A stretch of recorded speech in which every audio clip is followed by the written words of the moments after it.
this president that you are also promoting and that you are also saying is okay. I think you have zero problem with him. It is true that very few Democratic socialists, like 30 whole seconds. Very few Democratic socialists have actually been elected to office at this point. Some have won primaries. They're going to be up for election in November. Are we at a point, though, where even any success or any failure, there's always going to be the Republicans, and it looks like this is starting to happen, say, socialists, communists, blame them. I mean, you have lower crime rates, that's a good thing. Just be clear. And then we have to tie it to socialism or communism.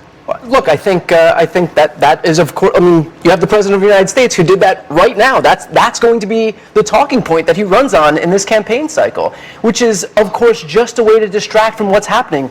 Democrats don't have control of government everywhere. They don't have the House, they don't have the Senate, they don't have the White House, they don't have the Supreme Court. It is full unbridled Republican control that has brought us higher prices, full unbridled Republican control that's brought us cut health care, cut food assistance. And you're still selling fear. And if you guys would selling fear that stuff instead of canceling Thanksgiving, selling fear. You have everything. When are you people happy? Winning everything. Joe, I want to hear what you have to say. Look, we started this conversation by crime, talking about crime, right? And the president is touting his record on crime, right? You basically made the case that everyone takes credit for it. The problem with crime for Democratic Party is that when they went back to, as I said before, this woke 1.0, they were the party that universally and unilaterally decided to stand against police officers. They were the party that decided to have bail reform, in not just this state, but in dozens of states. They were the party that always advocates for early release. They're the party that advocates for discovery reform. They're the party that advocates essentially for the rights of criminal defendants. So when President Trump goes out and takes credit for FBI statistics, by the way, just like Joe Biden did, no one had a problem when Joe Biden took credit for FBI statistics in 2022, 2024, but Trump does it, and suddenly it's this controversial thing that why is he taking credit for it? It's not controversial. I just want to add this. In 2000, right, 2020 rather, during the pandemic, he's still president. Crime was through the roof. Horrible. He didn't say, guess what?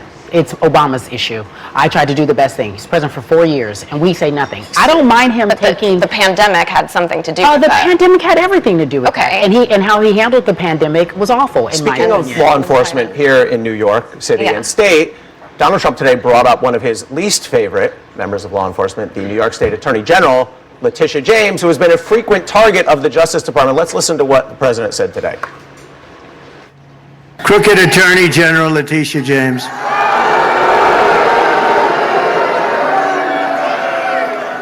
She is the most dishonest, a real slob.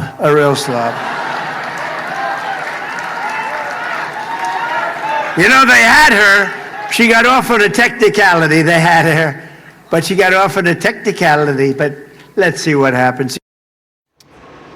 As a reminder, the Justice Department indicted Letitia James. That was thrown out by a federal district court judge.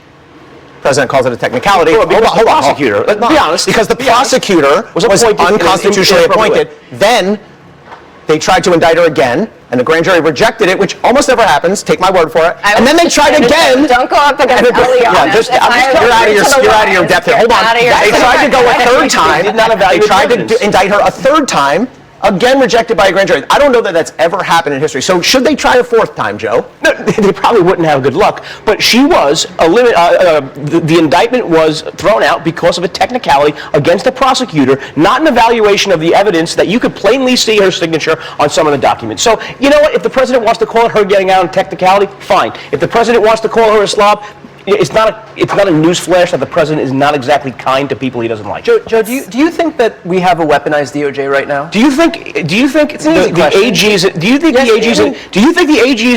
this AG's lawsuit against Trump and valuing Mar-a-Lago at $9 million? Do you think that wasn't? Hold on. That's fair. You dodged that question. Let's get an answer. Is this to Brian's question? Is this Justice Department weaponized for political purposes? You can have your theory.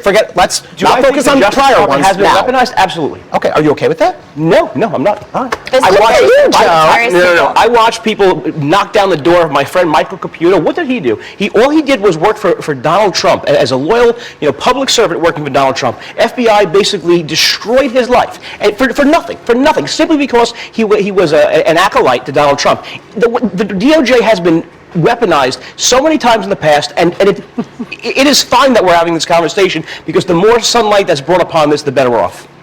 are we espousing the Can I offer theory? an Are we espousing the anti-Trump theory of two wrongs make a right? Can I offer my anti-Trump take? Please. It is inexcusable, these personal attacks, because it makes the story about that. I don't know why he does this. It's wrong. President, that you are also promoting, and that you are also trying to vote for him. I think you have zero problem with him. It is true that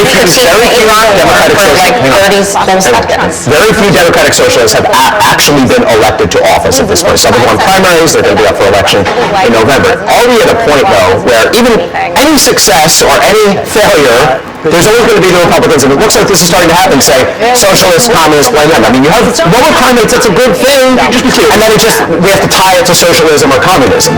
Look, I think that is, of course, I mean, you have the President of the United States who did that right now. That's going to be the talking point that he runs on in this campaign cycle, which is, of course, just a way to distract from what's happening. Democrats don't have control of government everywhere. They don't have the House, they don't have the Senate, they don't have the White House, they don't have the Supreme Court. It is full, unbridled Republican control. That is His legal fight over his White House ballroom to the Supreme Court. He's asking the justices to step in after lower federal courts repeatedly ruled he needed congressional approval before moving forward. The Trump administration argues that the East Wing construction is required for the president's safety, citing recent attempts against his life. Okay, the courts have said quite clearly, Congress can authorize this if they want. Right now, last time I checked, Republicans control the House and the Senate. So what's the holdup, Joe? I think the president has got us to a point where 65% of the project will be done. Essentially, these are all sunk costs. I think ultimately the American public just is going to have to accept that there's going to be a ballroom, there's going to be a military bunker, there's going to be some drone vulnerability, and the sooner we just get past this, I think the better. I think what we'll see going forward is Democratic president, Republican president using the ballroom. Most people can see that it probably should happen. The whole issue with the pens and the foreign leaders is a problem. I think it's embarrassing that the United States doesn't have this facility. Ultimately, it's a good thing. I just don't think it's what Americans care about. I think there's been so much focus on Democrats highlighting the problems with this issue. I just don't think it's an issue that's going to resonate with the I think that the reason Americans don't care about it is you can kind of answer the question unto itself. Like, the fact that we are spending, what, $950 billion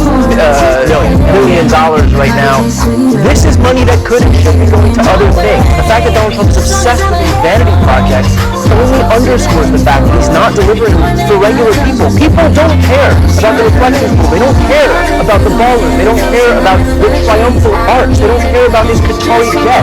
But he is so focused on himself. He's so self-absorbed. The world revolves around Donald Trump that he can't forego any of these projects because the only person on top is enshrining his surroundings with gold. And like the fact that we have so many Americans who are hurting right now, which is by the way something he should know because he campaigned on that exact issue. It shows the gulf, the chasm between his priorities and what everybody else is spending. Can we not argue this? I don't think this is we don't even have to finish that. You said this right, that you originally are. Like, we're talking about the American people with this kind of affordability. It's only fair that we should be able to criticize the fact that there's a $900 million project that half of which we're going to have to pay for. Yeah, we don't necessarily, and it's not necessarily, it was supposed to be privatized, it wasn't going to be an issue, and it doubled, of course the years it doubled. Anybody who buy a house or buy a home, and so the reality is this is something we should be debating. It's just fair. Just to what should they do now? I mean, shouldn't they finish it? No. Is there a security interest? No, I don't look. If they do finish it, he should pay for it. He's got enough money. Hasn't he made it? I Hasn't he would made it like during to his time hear as a better president? explanation for the $200 million to $600 million jump. They say it's security reasons. They should submit those to Congress. He has the money. He can finish it. Well, there is a saying in the law that possession is 9/10 of the law. What that means is sometimes the conditions on the ground just dictate your result. And we don't know what the Supreme Court's going to do here, but if they uphold the lower courts, we're going to have a hole in the ground. And I think that could push against the Supreme Court, letting this block stay in place. But where is Congress? Why wouldn't Congress just approve this? They can do it. They can, but the fact that Donald Trump didn't even go that route when he has a perfectly obsequious Mike Johnson and John Thune in the House and the Senate goes to show that he is only focused on usurping as much power as he can for himself. It's not like he has democratic control of Congress. It's not like he couldn't get these guys to just wobble his feet and do his bidding. They've done that all the price would you have been okay with for a secure location for the president? I don't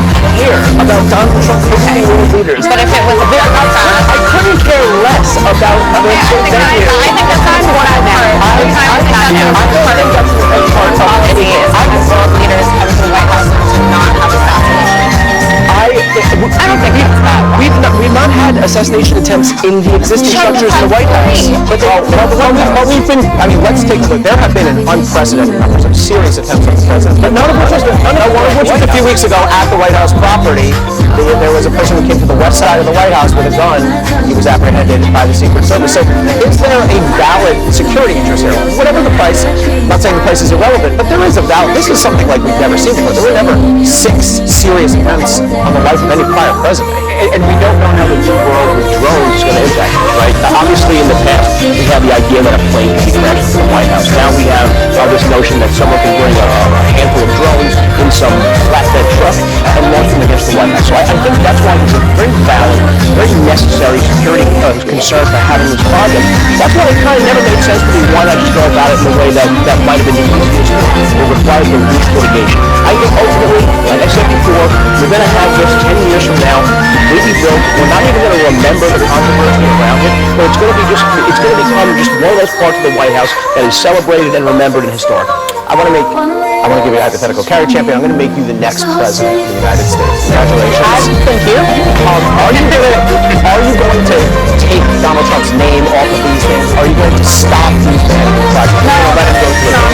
I think the fact that he's done, and I've said this before, I think he's shown that you can have the audacity not to I think that we'll see more of that, and there should be no pushback on either side. President Cohen? I would rename it in honor of Barack Hussein Obama. He seems to be so obsessed with him. The Barack Hussein Obama Presidential Ballroom.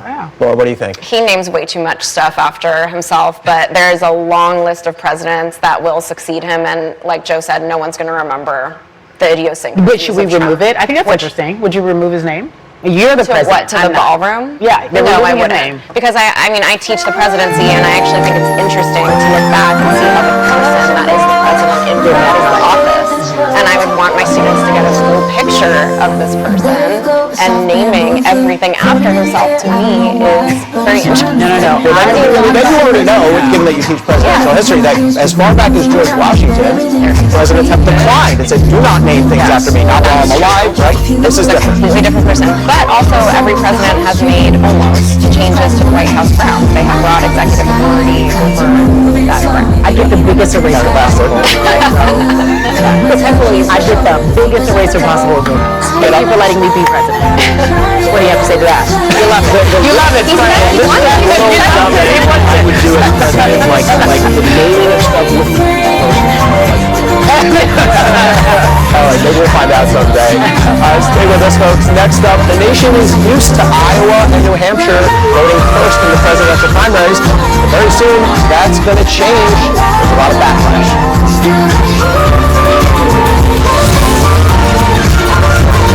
The Detour with David Shannon from September 20th on CNN and the next day on the CNN app. My moderate to severe